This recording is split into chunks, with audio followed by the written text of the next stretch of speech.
Sejam bem-vindas e bem-vindos a mais uma edição do podcast Outras Conversas. Eu sou Antônio Neri Filho, psiquiatra e professor aposentado da Faculdade de Medicina e professor emérito da Universidade Federal da Bahia. Para acompanhar meu trabalho, inscreva-se no canal Conversando com Neri. E hoje nós vamos ter mais uma conversa, nós vamos ouvir, vocês vão ver que coisas muito interessantes serão ditas aqui por um colega nosso, cardiologista, Luiz Cláudio Lemos Correia, e eu resumi o seu currículo para a gente ganhar mais tempo na conversa. Ele se formou médico pela UFBA em 1992, nós conversávamos há pouco, eu fui seu professor rapidamente, mas fui. Ele é mestre em saúde pública pela Johns Hopkins School of Public Health, é doutor em medicina e saúde pela Universidade Federal da Bahia, é livre-docente em cardiologia e professor da Escola Baiana de Medicina e Saúde Pública desde 2006. É também membro da Comissão de Incorporação de Tecnologias em Saúde no SUS. Eu acho que conversaremos sobre isso. E é pesquisador do Departamento de Epidemiologia da Emory School of Public Health, em Atlanta, Geórgia. Então, esse é o meu ex-aluno, e provavelmente podia ser agora o meu professor, Luiz Cláudio Lemos Correia. Então, Luiz Cláudio, obrigadíssimo. Eu sei que você está longe, você está em Atlanta, na Geórgia, e eu queria começar essa conversa com você por uma pergunta que eu faço a todos os meus convidados. Quem é você? Quem é Luiz Cláudio Lemos Correia? Obrigado, professor. Um prazer estar aqui com você. E foi um dos professores que serviu de exemplo para mim, né, nessa construção da carreira médica. Eu acho que eu sou uma pessoa que pensa em medicina o tempo inteiro. Medicina, para mim, é uma das profissões mais difíceis que existem e por isso é tão fascinante. E sou um aprendiz de medicina e, consequentemente, um professor de medicina. Hoje eu acho que eu sou mais professor de medicina do que pesquisador, que era uma versão que prevalecia mais no passado, e mais professor do que até propriamente médico que executa a coisa na prática. Esse professor parece um nome pretensioso, e é mesmo, é um nome pretensioso, mas quando eu digo professor é realmente uma visão de que medicina tem muito que ser ensinada e o ensino da medicina tem muito que ser aprimorado. Então, eu me defino hoje mais dessa maneira, sempre ligado à medicina, embora também do ponto de vista de pesquisa e mais recentemente envolvendo-me mais com saúde pública, né? Mas tudo vem de medicina. E uma certa vez eu li uma definição de que medicina vem do latim medere, e medere é a arte de escolher o melhor caminho. Então, medicina para mim não é só cuidar da saúde das pessoas, mas é tomar decisões complexas o tempo inteiro, faz parte da vida, né?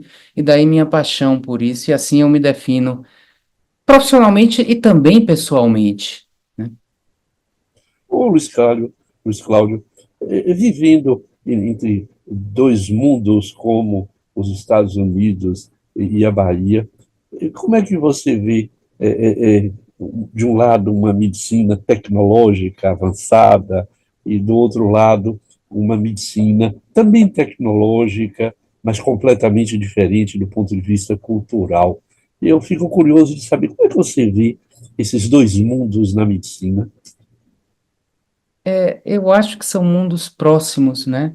É, eu, eu vivo hoje nos Estados Unidos, mas eu ainda estou, quer dizer, vivo fisicamente nos Estados Unidos, mas a minha atuação no Brasil, ela é bastante intensa Uhum. ainda. Eu não estou longe do Brasil.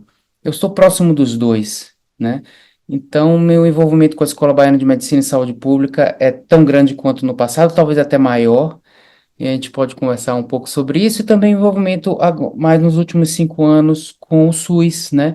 Com a incorporação de tecnologia de saúde do SUS, que me dá muita satisfação. Eu acho que, do ponto de vista de sistema de saúde, o Brasil tem algo que os Estados Unidos não tem, que é a visão mais coletiva da saúde, de saúde coletiva, que não é a mesma coisa que saúde pública, né? Então, a visão mais socializada da medicina, o Brasil tem, enquanto sistema de saúde, isso é melhor. Mas, em termos de pensamento médico, se assemelha bastante nos problemas de pensamento médico, as duas medicinas, no sentido de decisões médicas, quando você diz tecnológicas, né? Eu acho que tecnologia é uma coisa que vem para somar, tecnologia é uma coisa boa, mas a tecnologia mais importante que existe é a tecnologia do pensamento, que faz com que a gente utilize adequadamente, né, as tecnologias médicas. A, defici a, a não suficiente aprimoramento da tecnologia do pensamento faz com que, no meu modo de ver, de uma maneira semelhante, as tecnologias médicas sejam utilizadas de uma maneira apropriada nos Estados Unidos e no Brasil. Eu não vejo o Brasil como algo nesse sentido diferente. Quando a gente fala, por exemplo, de uso excessivo das tecnologias, o Brasil faz mais cesárea sem necessidade do que os Estados Unidos. O Brasil, quem tem acesso, faz um ultrassom por mês na gravidez. Nos Estados Unidos, o sistema apenas cobre 2 por gestação. Então, o overuse de tecnologia ou o uso inapropriado não é menor do Brasil. Ele é talvez uma coisa que vem muito da cultura do capitalismo que domina a assistência médica, mas ele talvez seja menos regulado no Brasil e, consequentemente, eu vejo até exemplos onde existe mais overuse aqui no Brasil do que aqui nos Estados Unidos.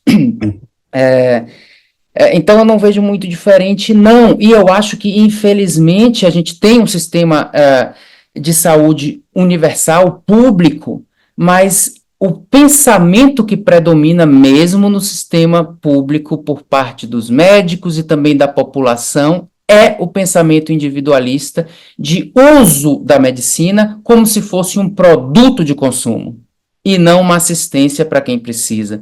Então, eu acho que o fenômeno é parecido, essa visão crítica que a gente tem em relação à medicina americana, é parecido com a medicina brasileira. O que eu acho que o Brasil tem de melhor é a visão acadêmica de saúde coletiva, e você entrevistou o professor Jair Nilson Paim aqui nesse programa, e é alguma coisa que quando ele explica a diferença, né, de saúde coletiva e saúde pública, a gente tem isso mais forte filosoficamente no Brasil do que nos Estados Unidos.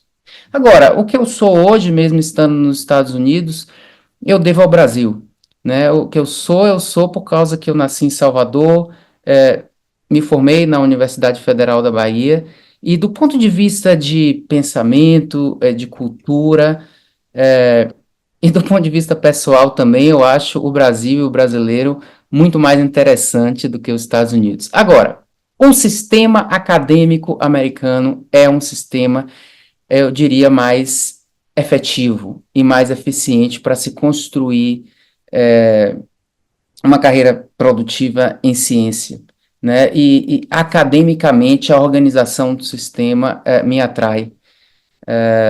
E esse é um dos motivos que me traz uma certa satisfação de estar aqui. Embora a minha decisão de vir para os Estados Unidos não foi uma decisão profissional, eu não vim para aqui porque eu achava que precisava de algo melhor profissionalmente. Eu vim mais por uma decisão pessoal, de família, e me adaptei aqui nesse segundo capítulo de minha carreira. Então eu não vejo os Estados Unidos melhor que o Brasil, mas eu vejo algumas coisas, como eu comentei aqui, que podem ser melhores, outras coisas que o Brasil tem de melhor e muitas semelhanças na realidade. Semelhanças que eu não gostaria de ver, ou seja, eu acho que o Brasil poderia estar melhor. Ô, Luiz Cláudio, desculpe, é, uma coisa me preocupa.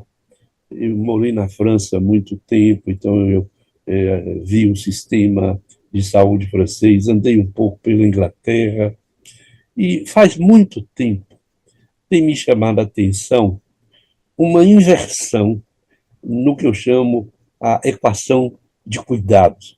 Isto é, a doença vem antes do doente. Então, essa é uma coisa que eu queria lhe ouvir.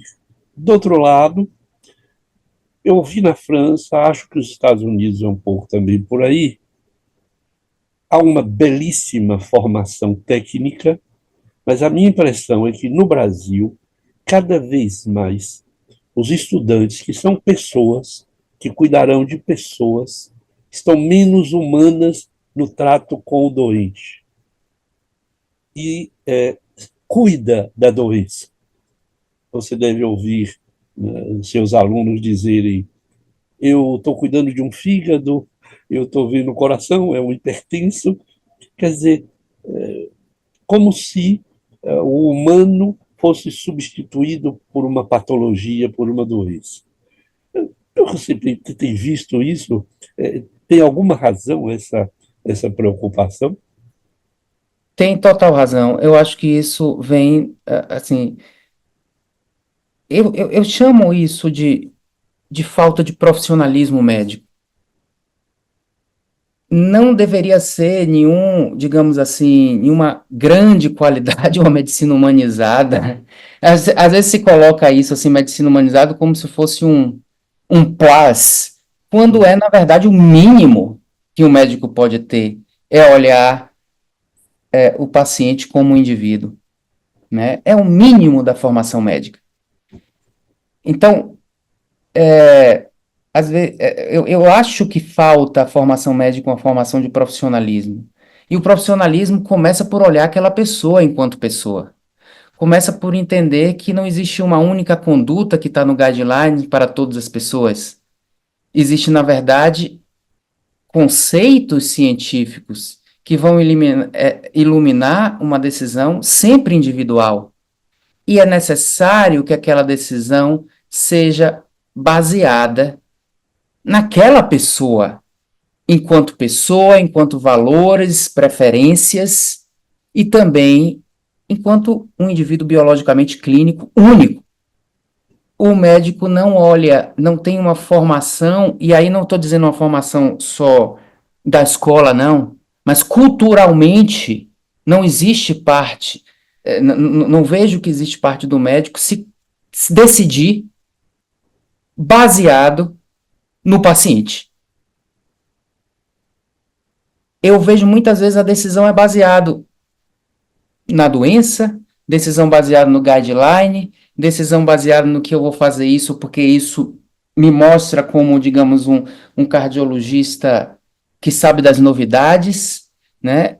E falta o interesse genuíno pelo paciente. Exemplos do dia a dia, quando o médico diz assim, a troponina está elevada num pós-operatório de cirurgia ortopédica, que, para quem não sabe, a troponina mostra um pouco de estresse ou lesão miocárdica, que a gente sabe que a troponina eleva em idosos muito facilmente, sem precisar ser um infarto, mas o médico muitas vezes diz, paciente, você vai precisar ficar mais 24 horas na UTI, por precaução. Falta desejo de tomar a decisão baseado na pele do paciente. O médico não tem a pele no jogo. A pele é do paciente. E cabe ao médico usar a perspectiva do paciente na tomada de decisão. Muitas vezes, quando o médico decide que a pessoa vai ficar mais 24 horas na UTI, não é porque ele vai estar na cama, deitado, mais 24 horas numa UTI. Ele está preocupado em ser precavido. Mas qual é o preço e quem paga o preço não é. Então, enquanto profissionais, nós temos que assumir junto com o paciente a responsabilidade das decisões e tomar decisões que são difíceis, mas sempre centradas no desejo do paciente. Mas existe hoje um nome de uma coisa chamada medicina centrada na pessoa, que é um nome que está na moda e que, no meu modo de ver, não devia existir esse nome. Chega a ser ridículo existir esse nome ou aula disso. Porque isso é a essência da medicina. Tem que ser centrada no paciente. Então, essas coisas aparecem meio como marketing de conhecimento, de um certo elitismo médico, como devia ser a coisa básica.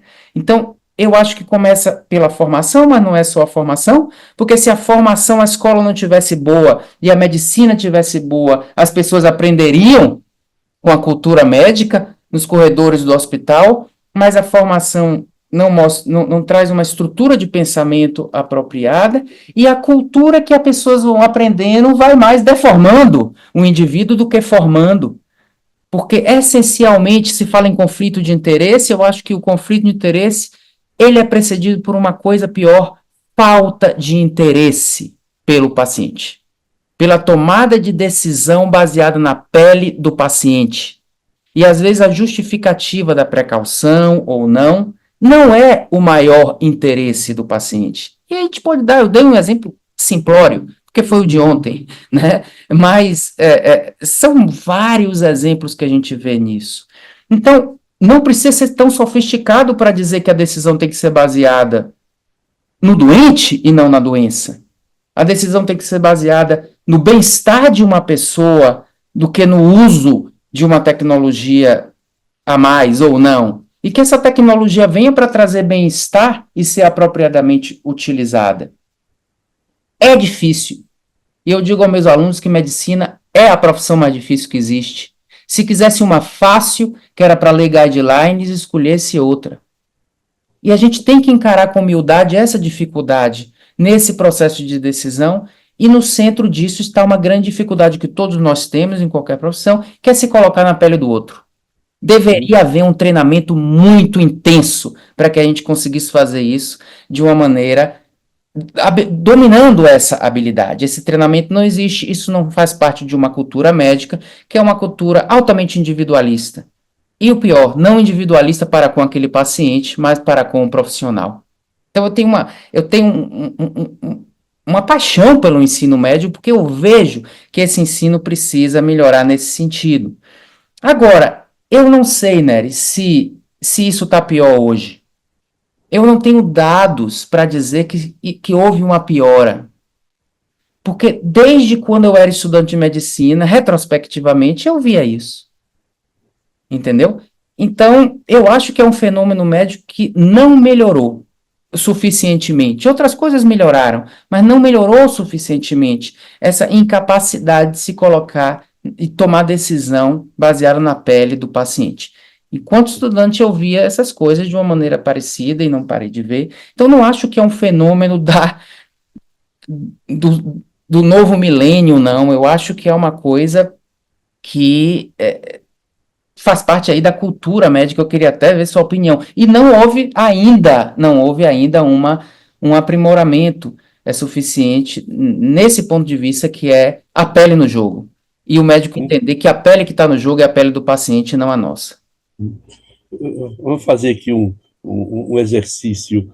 É, eu sou bem mais velho do que você, eu tenho 80 anos, e eu me lembro que quando eu adoecia criança, lá na minha cidade, Vitória da Conquista, tinha poucos médicos.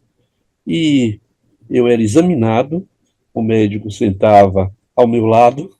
Eu me lembro que eu tive sarampo e o médico que era reconhecido pela comunidade estava lá, ele me tocou, ele me auscultou, ele falou com a minha família, ele assegurou, ele lavou as mãos quando acabou. É uma cena que eu me lembro, uma bacia, e ele lavou as mãos e tinha uma toalha muito bonita, limpa, para o médico é, se cuidar. Penso que isso foi sendo perdido. Por que essa é a questão? Que isso foi sendo perdido. Porque o sistema foi sendo cada vez mais capitalista, nós fomos entrando para uma cidade, para uma sociedade cada vez mais consumista, uma sociedade cada vez mais apoiada no tempo muito rápido, tudo tinha que ser bem mais rápido. A medicina passou progressivamente a desconsiderar o tempo. Então, tem aí uma questão de cultura capitalista, tem o consumo do tempo, tem a formação médica, as escolas foram abrindo escolas cada vez mais, e eu penso que tudo isso produziu um efeito que foi o do afastamento do médico do seu objeto de cuidado e de trabalho, que é a pessoa doente. Então, eu não sei se você tem visto essa história, se isso você tem considerado essa história para dizer que talvez não fosse tão bom no começo, mas me parece que era melhor do que é hoje, no sentido dessa relação que você chama de pele, de cuidar, de estar na pele do outro para cuidar do outro. Então, se é assim, como é que você vê alguma alternativa para que nós pudéssemos, digamos, retornar ao cuidado do outro a partir do outro? Eu lembraria até, eu estou ficando longo, mas eu lembraria até que hoje em dia se discute muito a questão da autonomia. A autonomia se tornou um problema a partir de certo momento, quando a bioética traz autonomia, quer dizer, autos próprio, eu sei o que é bom para mim. Aí a medicina disse, mas você é leigo. Se lembra de um programa de Jô Soares em que ele dizia para o paciente, mas você é leigo, você não sabe nada, leigo não sabe nada. Quer dizer, nós destituímos a pessoa do seu saber para instituir o quê? Instituir uma tecnologia. É. Eu costumo dizer que, assim, uma das coisas importantes em medicina é a decisão compartilhada, né? E a decisão compartilhada, minha definição, é quando o médico, no seu pensamento, ele se deixa influenciar pelo paciente. Ou seja, é o pensamento do médico a respeito daquela decisão é influenciado pelo paciente, mais do que o médico influenciar o paciente na decisão. Precisa de treinamento para eu sentir quem é aquela pessoa, para eu sentir qual é a preferência dela. E em sentindo a preferência dela, eu incorporar aquela informação no meu algoritmo de decisão, como uma informação importante, né? Então, não é o médico que... Claro que nós não temos autonomia. A autonomia é do paciente. A gente ouve falar, né, certas colocações aí de defesa profissional de que o médico tem autonomia. Não acho. A autonomia é do paciente, mas a gente tem a obrigação profissional de incorporar a preferência do paciente na nossa decisão. E eu acho que isso falta, né? Falta. Se alguns entendem até decisão compartilhada como dizer as informações ao paciente e ele tomar a decisão quase que sozinho. Não acho que seja a gente se eximir do processo de decisão. A gente tem que estar ao lado do paciente, assumindo esse processo de decisão. A pessoa sabe o que quer.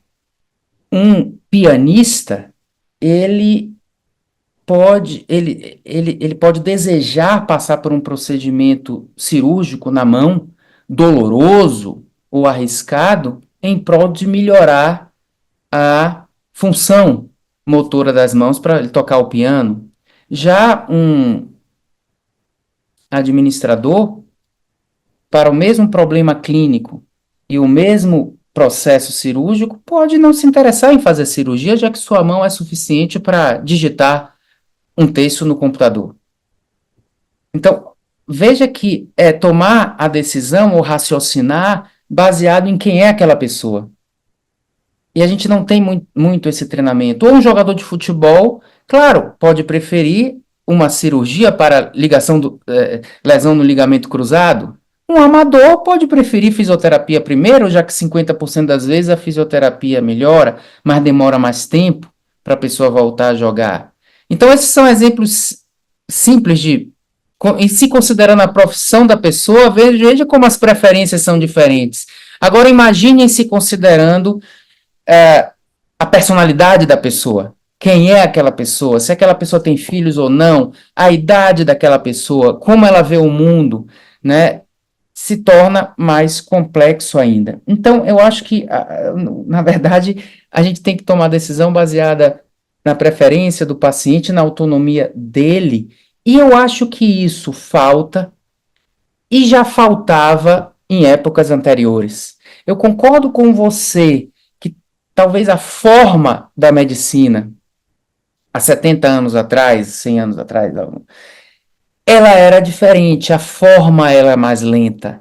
Mas o meu questionamento é se o processo de decisão era melhor ou não, né? Então, hoje em dia, são muito mais pessoas, muito mais procedimentos, menos tempo realmente que o médico tem, e ele tem que fazer de 15 minutos de qualidade, né? Então, eu acho que existe isso aí que você falou, que o formato fica mais difícil de alcançar. Mas eu não sei se pegando aquele médico lá de 70 anos atrás e colocando nesse sistema, ele seria melhor. Hum. Entendeu o que eu estou dizendo? E eu não sei se o processo de decisão era realmente um processo melhor e baseado na,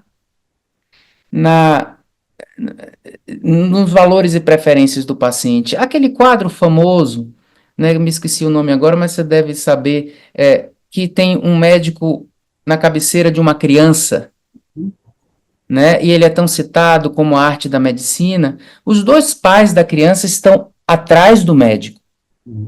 E ali não parece existir decisão compartilhada nenhuma. O médico é a autoridade ali. Uhum.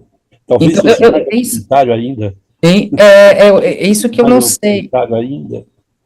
O próprio Hipócrates tem alguma frase que disse que é ultrajante, a palavra que eu vi na tradução era que era ultrajante o paciente interferir na decisão médica. Então, é por isso que eu disse que eu não sei se a gente está pior, não. Entendeu? Eu entendo que a forma é diferente, são outras épocas, mas eu resisto a, sem base em evidências históricas mais fortes, a afirmar que a gente está em crise.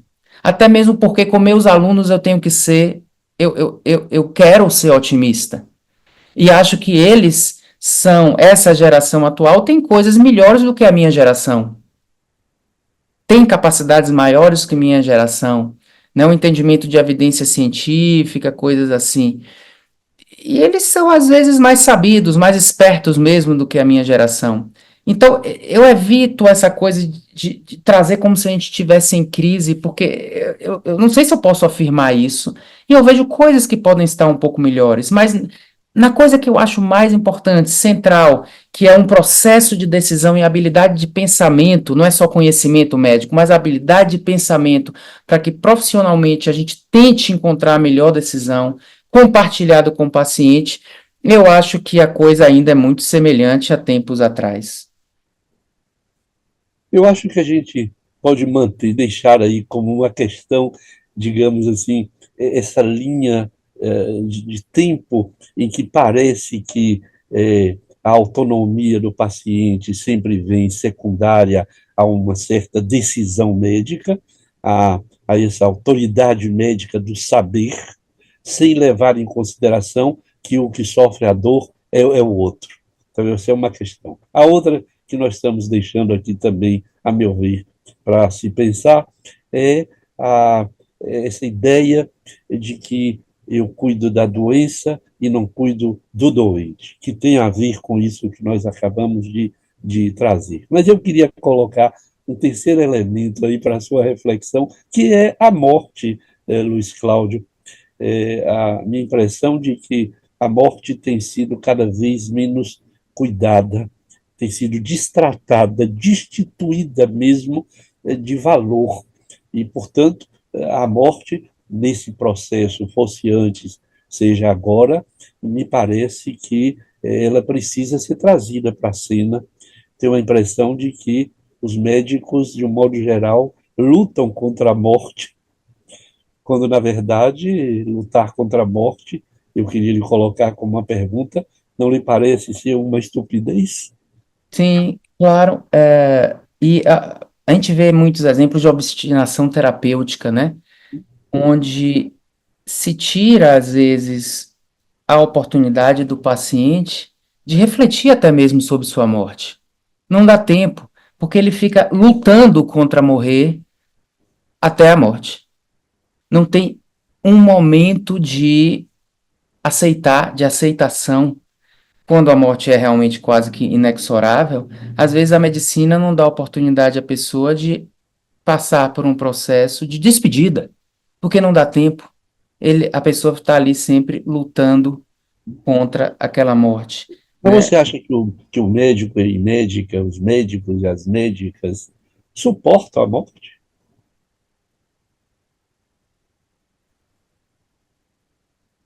Suporta a morte do paciente? Acho Não, que a morte como um fenômeno, porque há uma luta insana contra a morte, quando às vezes ela está posta. Quer dizer, como se a prática médica fosse uma prática contra a morte, quando é deveria ser uma prática para a vida. como se fosse uma guerra, né?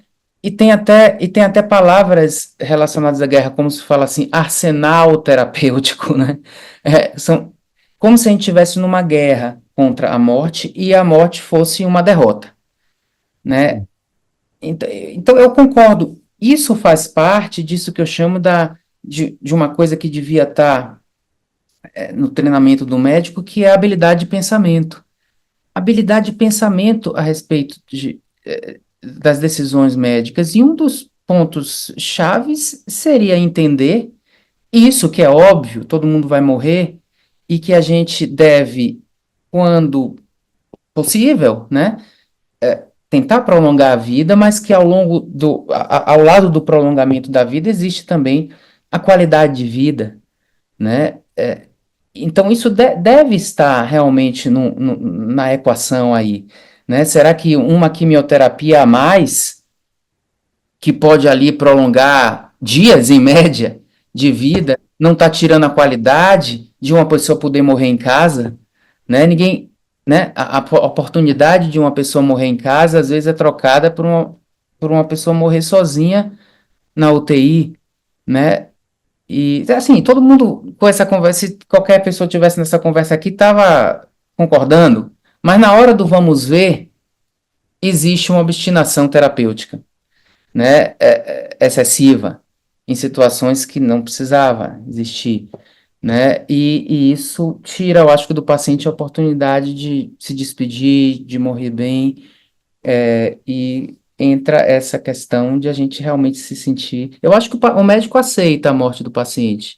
O que o médico tem mais dificuldade de aceitar é a sua incapacidade de prevenir a morte do paciente, né? Ou a sua incapacidade de aceitar passivamente aquela morte e parar de tentar, a todo custo, evitar ela, né? Então, eu acho que faz parte. Aí a gente vê as especialidades, eu falei, em medicina centrada na pessoa como algo que deveria ser sinônimo de medicina, mas a gente vê também medicina paliativa, como se fosse uma subespecialidade médica, quando esse tipo de conceito deveria ser central em medicina. E não uma subespecialidade. Hoje a gente vê nos hospitais, a pessoa está lá naquela situação, aí o especialista chama a equipe de medicina paliativa, como se aquilo fosse uma coisa que nem todo mundo deveria saber. Aí, às vezes, aquela equipe ainda chega de uma maneira caricatural, às vezes, usando protocolos e etc., como quando aquilo devia ser um dos pontos centrais de medicina, né? Então, eu acho que hoje em dia existe uma tendência assim a colocar um rótulo em coisas muito óbvias, né? Como a capacidade do médico ter um pensamento, né, a respeito, um pensamento paliativo, quando deve ter esse pensamento paliativo, como, por exemplo, medicina baseada em evidências. Toda medicina deve ser baseada em evidências, baseada, não copiada, mas baseada em evidências científicas, né? Como medicina humanizada ou medicina centrada na pessoa, essas são coisas essenciais que deveriam estar na habilidade do pensamento de todo médico, né? Então, hoje eu acho que essa coisa de medicina paliativa, de como lidar com a morte, etc., deveria ser uma habilidade de pensamento, né? Profissional, que se não tivesse isso, a pessoa não tem capacidade de se dizer um profissional. Então, remete ao profissionalismo. Para ser médico tem que ter isso. Não podemos dizer, ó, esse médico aqui é muito bom, vou procurar ele porque ele é muito bom. Os outros não entendem isso. A gente aceita até isso hoje, Nery. A gente aceita dizer, esse médico é bom. Está aceitando que os outros não são bons. Ninguém aceita dizer, esse piloto do avião que eu entrei agora é bom. Todo piloto tem que ser piloto. Todo médico tem que ser médico, profissional. E o médico tem que entender o que é morte e lidar bem com isso. Prevenir a morte quando pode prevenir. Mas pensar economicamente nisso. Não estou dizendo economia monetária, não. Qual é o preço de eu estar lutando obstinadamente em relação a essa morte? E quem paga esse preço é o paciente, não é o médico. Eu acho interessante isso que você está trazendo, porque recentemente eu ouvi uma médica paliativista dizer: olha, nós devemos cuidar da família, nós devemos ouvir a pessoa, nós devemos confortá-la, nós devemos verificar qual é a melhor terapêutica. E eu ouvindo aquilo, e no final a profissional diz assim: nós devemos sempre ser chamados nessas condições. E eu pensei, mas todo trabalho deveria ser assim. Quer dizer, nós não deveríamos ser todos paliativistas, nós deveríamos todos sermos médicos É, capazes de cuidar de pessoas em sofrimento. E aí é exatamente. muito interessante, porque eu faço sempre uma ponte, eu queria também lhe ouvir, com relação à família.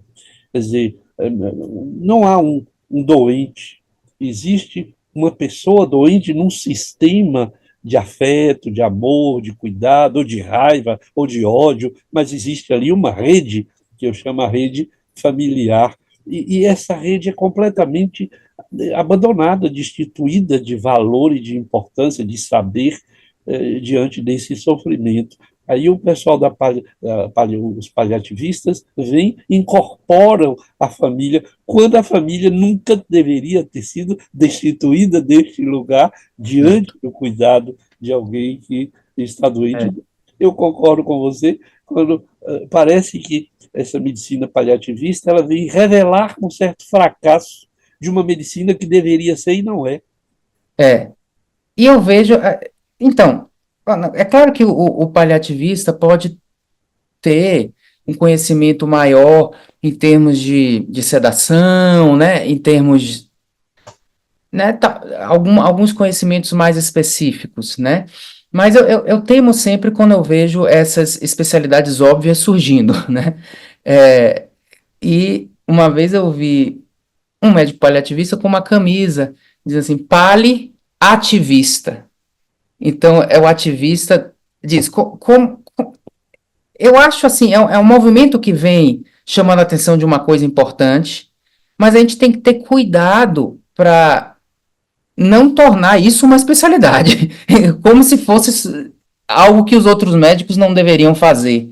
Né? Mas é só não é só paliativismo que a gente está falando isso. Eu acho que o que eu estou me referindo são coisas que deveriam fazer parte da habilidade de pensamento do médico, que não estão na formação geral, né? Que não e quando estão, porque uma coisa como medicina baseada em evidência, por exemplo, ou uma coisa como paliativismo, ou uma coisa como saber lidar com a morte, etc., ou decisão compartilhada, nada disso devia ser um curso dentro do curso médico.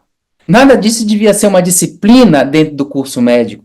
Todas as disciplinas deveriam estar ensinando essas ideias. Então, se você está lá em obstetrícia, pediatria, cirurgia, ou clínica médica, ou cardiologia, ou nefrologia, ou psiquiatria, todos deviam estar falando essa mesma linguagem. Né? É nesse ponto que eu acho que o curso médico precisa evoluir para treinar esse tipo de habilidade. E o curso médico, hoje, ele é muito. Ele é o conteúdo, né? Então, o aluno, eu acredito que aprenda conhecimento, adquire conhecimento, mas falta um treinamento de habilidade. E a principal habilidade médica é a do pensamento.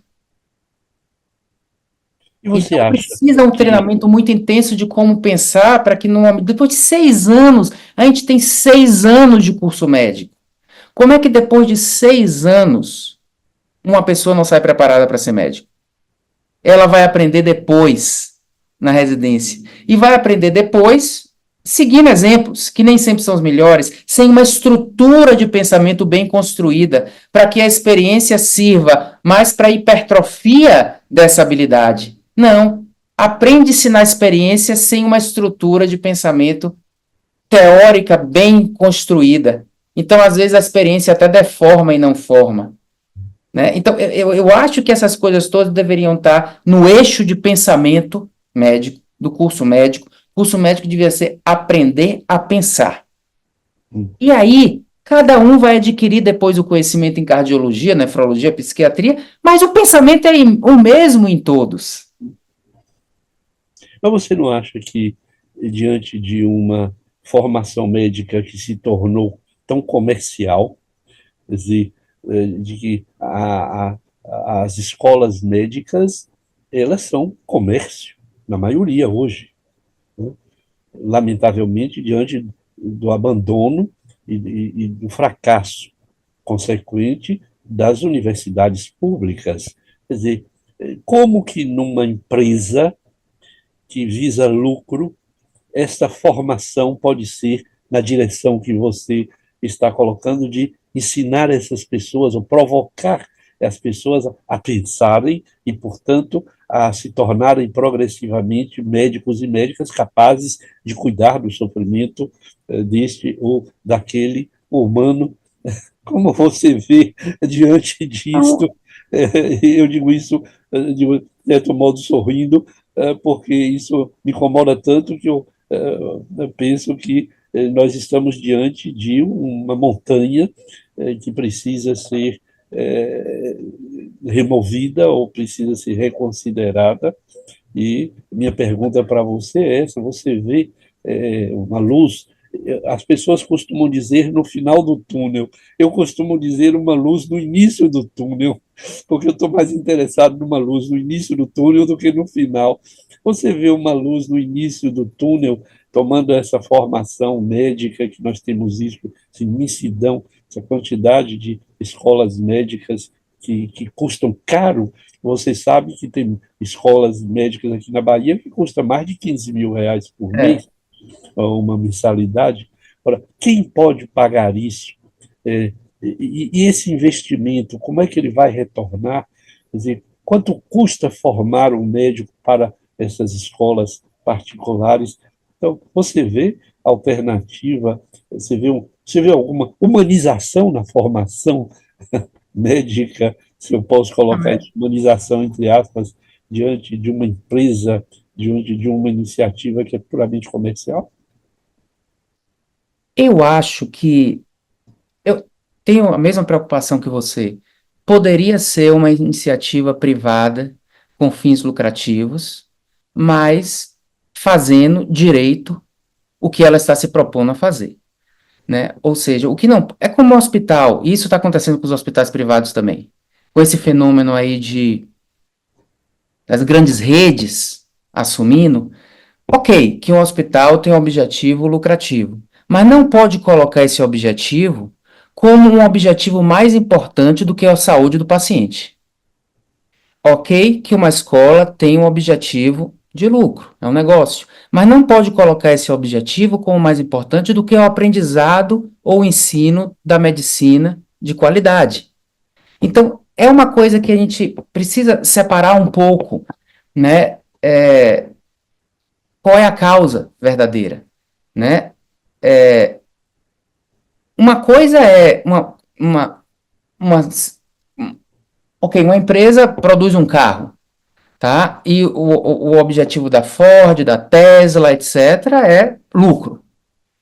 Isso é errado? Não. Errado seria fazer um carro sem a segurança devida.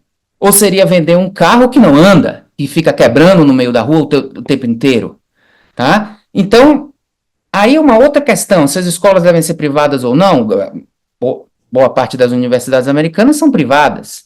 Agora, o problema, e aí é um problema ético, é você se propor a ensinar e não ensinar. Medicina.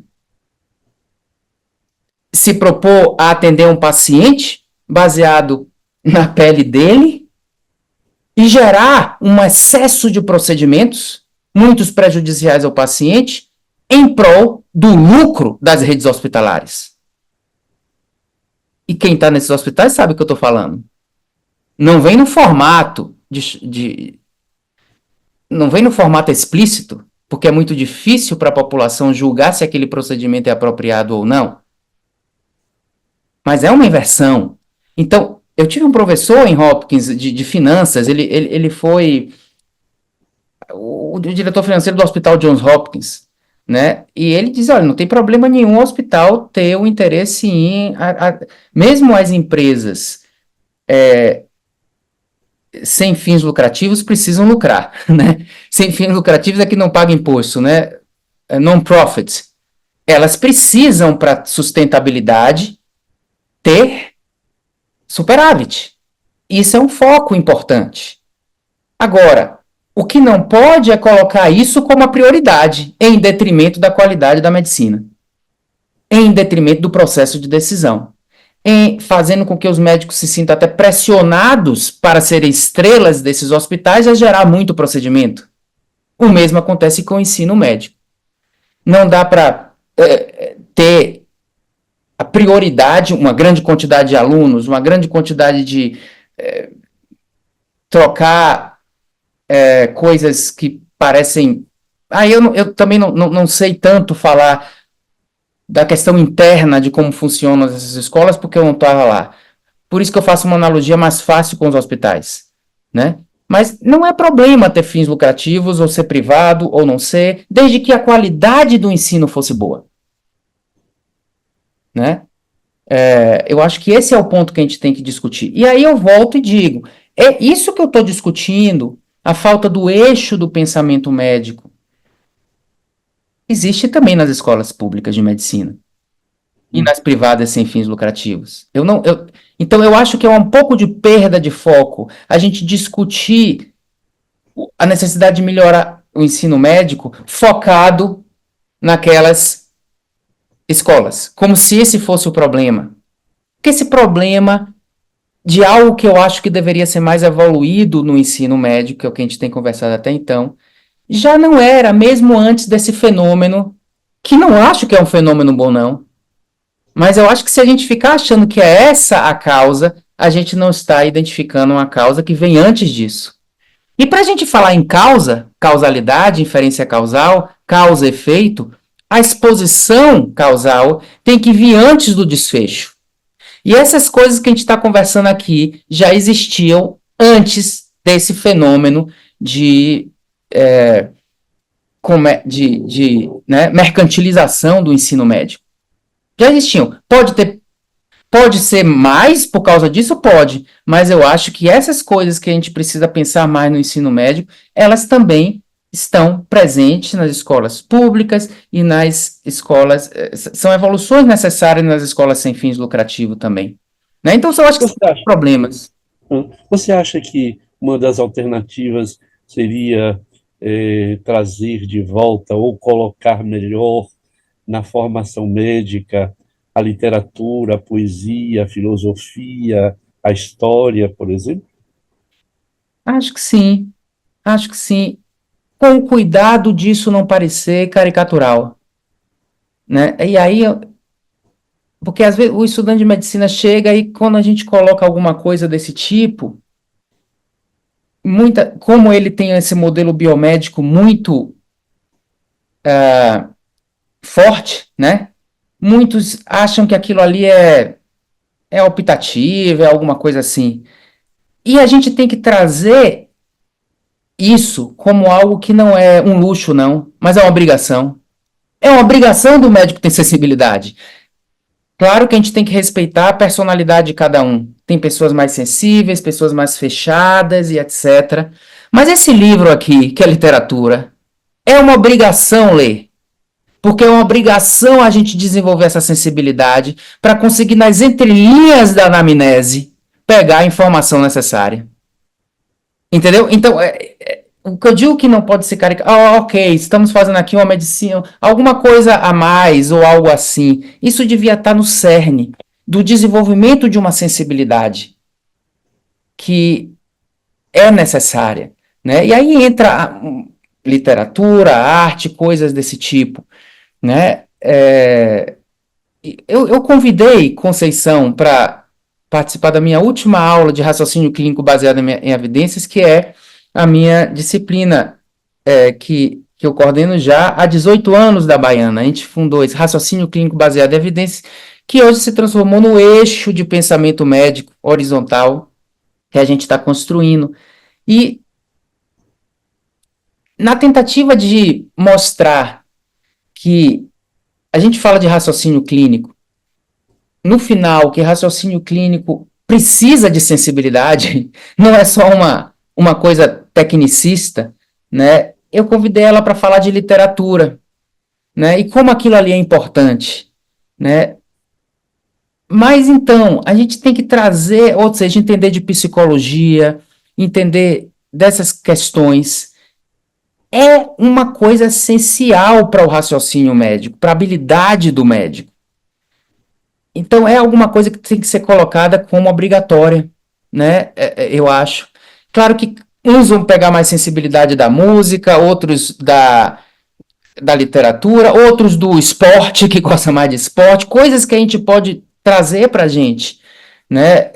Digamos, o sofrimento de um esportista para ganhar medalha de ouro no Brasil, essas coisas todas que remetem a isso, né, precisam ser colocados como parte realmente essencial da formação médica. Luiz Cláudio, a gente caminha já para quase 45 minutos, daqui a pouco faz uma hora de conversa, e a gente tem que cuidar do nosso tempo. Mas eu queria, antes de terminar, colocar uma outra questão para você. Como é que você vê a indústria farmacêutica nisso tudo? Os meus alunos sabem que eu sou muito crítico a isso, né? A, a, a questão, como a coisa realmente se desenvolve, a relação do médico com a indústria é uma relação inapropriada. Bom, como eu vejo a indústria farmacêutica, ainda bem que existe indústria farmacêutica, né? A indústria farmacêutica investe, desenvolve, comercializa coisas importantes para a medicina. Vacinas de Covid é um exemplo, né? Então, a indústria, ela traz uma tecnologia, nem sempre o investimento inicial é da indústria, né? Muitas coisas que são desenvolvidas começam a ser desenvolvidas nas academias, especificamente nos Estados Unidos, financiada pelo governo, NIH. As novas ideias são normalmente quem assume o risco é o governo, né? E depois do professor lá descobrir aquilo e ter aquela patente, existe uma lei que nos Estados Unidos que a indústria pode comprar essa patente. Então, realmente o investimento inicial é mais governamental, non-profit, depois entra a indústria. Mas a indústria é importante para desenvolver aquilo, para fazer os ensaios clínicos, né? Para implementar aquela coisa, a indústria é importante. Então, a gente não pode ver a indústria como inimigo, é um amigo. Agora, o que eu acho inapropriado é a maneira como se estabelece a relação do médico com a indústria, né? E isso não é culpa só da indústria. Eu diria que é culpa mais do médico. Porque a indústria está fazendo o marketing dela. Uma empresa com fins lucrativos faz o marketing. Poderia ser um marketing menos exagerado? Poderia. Tenho críticas? Tenho. Mas eu puxo a crítica mais para mim, para a gente, né? Que de uma maneira que banaliza algo que não deveria ser banalizado, que é como o médico se relaciona com a indústria, né?